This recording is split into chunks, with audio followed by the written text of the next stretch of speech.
अस्सलाम वालेकुम फ्रेंड्स, ये अर्नेस्ट हेमिंग्वे के novel for whom the bell tolls का सेकंड पार्ट है। और अगर आपने इसका फर्स्ट पार्ट नहीं देखा तो लिंक नीचे डिस्क्रिप्शन में है, वहां जाकर चेक कर लें। फाशिस्ट के हमलों में एल सोडो मारा जाता है और इस बात का खतरा मजीद बढ़ जाता है कि रॉबर्ट जॉर्डन अब अपने मंसूबे में किस तरह कामयाब होगा।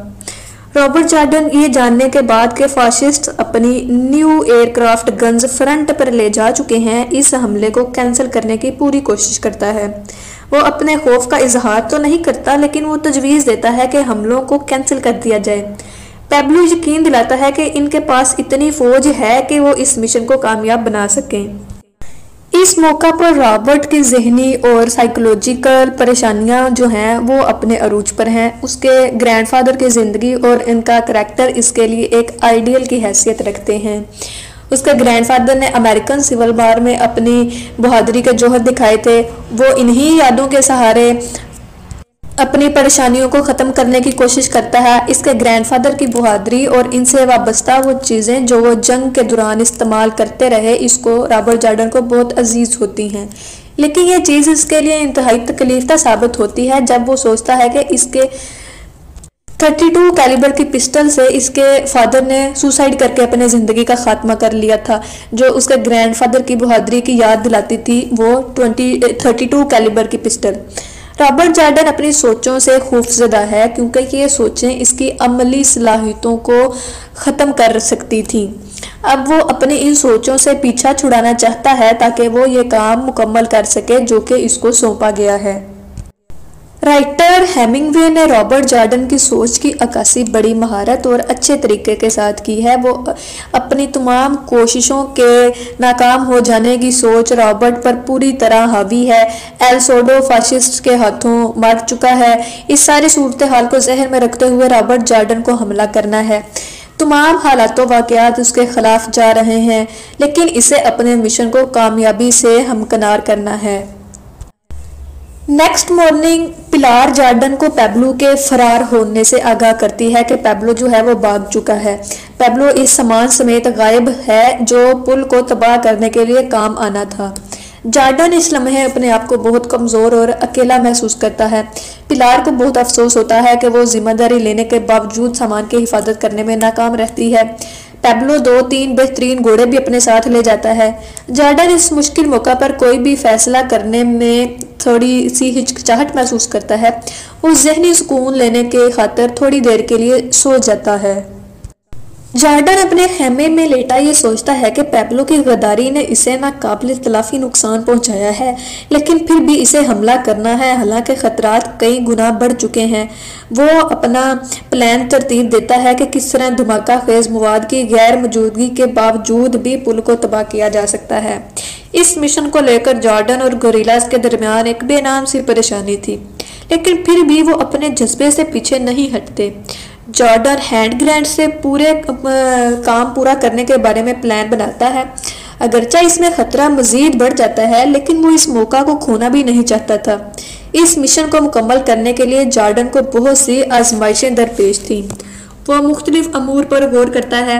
इस मौका पर पेब्लो की अचानक वापस आमद रॉबर्ट जॉर्डन के लिए एक बहुत बड़ी मदद है।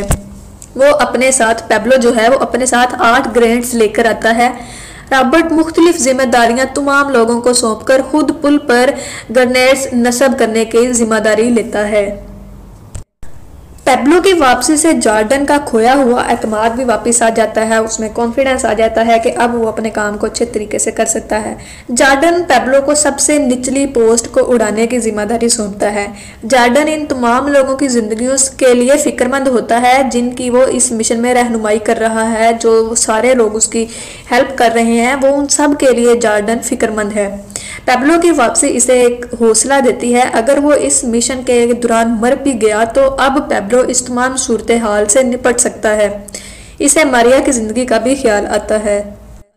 पुल को तबाह करने की तमाम तैयारियां मुकम्मल कर ली जाती हैं। पेब्लो की ड्यूटी जो है वो निचली पोस्ट को तबाह करना है, तारें काटना और पुल पर वापस आना है जब तक जॉर्डन पुल को तबाह नहीं कर देता। एंसेल्मो जॉर्डन के इस मुकाम तक रहनुमाई करता है जहां से इसे निशाना बांधना है। अगली सुबह जब सूरज निकलता है तो जॉर्डन एक दरख्त के पीछे लेटा नजर आता है, जहां से वो फौज की नकलो हरकत पर नजर रखे हुए है। वो इसी सोच में उलझा नजर आता है कि क्या मार्टी गोल्स अपने गोल तक पहुंचने में कामयाब होगा या नहीं। ये इसे दो सूरतों में से एक का इंतखाब करना है, या पुल की तबाही या फिर अपने इस इरादे की तब्दीली। ये सच इसे मुतमिन करने के लिए काफ़ी था कि वो इस मकसद के हसूल के लिए कुछ भी कर सकता था। वो जो कुछ कर सकता था वो उसने किया। दरख्त के पीछे से ही इसने पुल पर फौज के सिपाहियों को ड्यूटी तब्दील करते हुए देखा। इस वक्त वो खुद को बहुत अकेला महसूस कर रहा था और फिर अचानक इसने बहुत से बम गिरने और फटने की आवाज़ सुनी।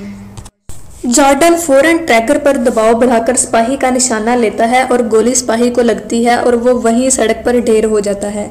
फिर वो हैंड ग्रेनेड्स के फटने की आवाज़ सुनता है और फिजा में राइफल की फायरिंग का शोर है। जॉर्डन पुल पर भागते हुए अपनी तरफ आते एंसेल्मो को देखता है। वो फौरन छलांग लगाकर इस तरफ जाता है जहां इसे ग्रेनेड्स फिक्स करने हैं और इस दौरान वो फायरिंग की बेतहाशा आवाज़ सुनता है। जॉर्डन पुल के एक हिस्से पर अपना काम मुकम्मल करने के बाद दूसरे हिस्से की तरफ बढ़ता है।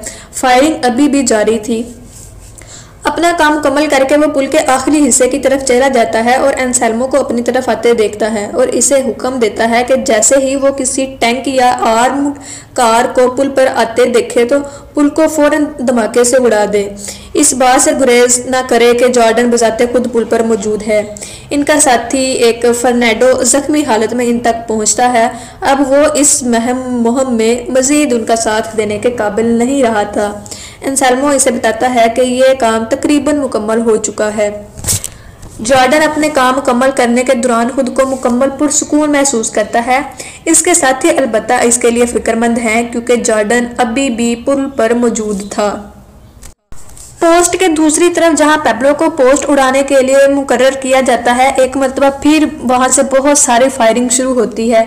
जॉर्डन एंसेल्मो की तरफ तेजी से पहुंचता है। इसी दौरान वो एक ट्रक को पुल पर आते देखता है और एंसेल्मो को हिदायत देता है कि अब पुल को धमाके से उड़ा दे। फजा धमाकों की आवाज़ से गूंज उठती है और पुल का दरमियानी हिस्सा हवा में बिखर जाता है। जॉर्डन के चेहरे पर कुछ टुकड़े उड़कर टकराते हैं और वो अपने आप को बचाकर वहां से निकलता है। जब अफरा तफरी खत्म होती है तो वो अभी तक जिंदा है, लेकिन इस दौरान एंसेल्मो अपनी जिंदगी की बाजी हार जाता है। एंसेल्मो की डेथ हो जाती है। जॉर्डन को पेब्लो की मौत यकीनी नजर आती है और वो वहां से तमाम साजो सामान उठाकर भागता है। एंसेल्मो की डेथ पर वो बहुत उदासी और दुख महसूस करता है। इस दौरान मारिया घोड़ों की हिफाजत पर मामूर होती है। वो इस ऑपरेशन को लेकर बहुत नर्वस है और जब तक पिलारी से बता नहीं देती कि जॉर्डन महफूज है, वो बहुत परेशान रहती है। अब तमाम लोग पेब्लो के लिए फिक्रमंद हो जाते हैं और इसे बचाने के लिए आगे बढ़ने का सोच रहे होते हैं कि इसी दौरान में पेब्लो वापस आता नजर आता है। पेब्लो इन्हें बताता है कि इसने 2 मोटरसाइकिल्स, एक एम्बुलेंस कार और एक टैंक को पुल पर आने से रोके रखा।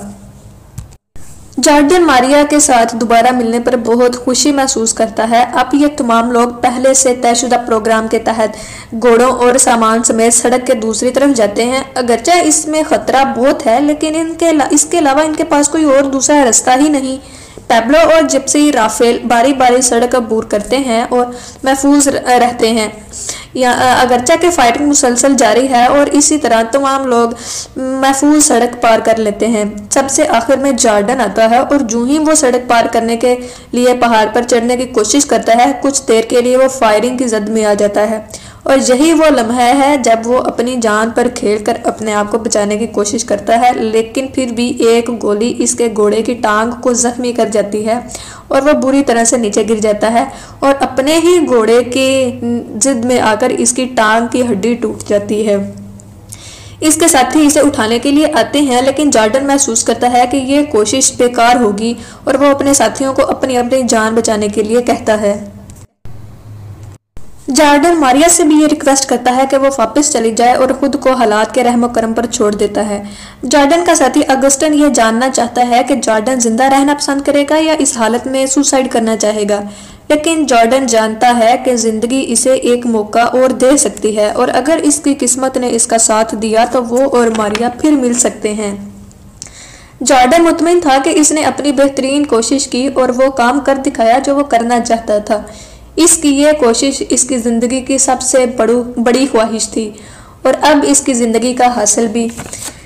वक्त गुजरने के साथ साथ इसकी टांग में दर्द बढ़ती जा रही थी और अपने आप को वो किस्मत के रहमो करम पर छोड़ते हुए वो इस फाशिस्ट ऑफिसर की तरफ देखने लगता है जो उसको लेने के लिए इसकी तरफ बढ़ रहा है।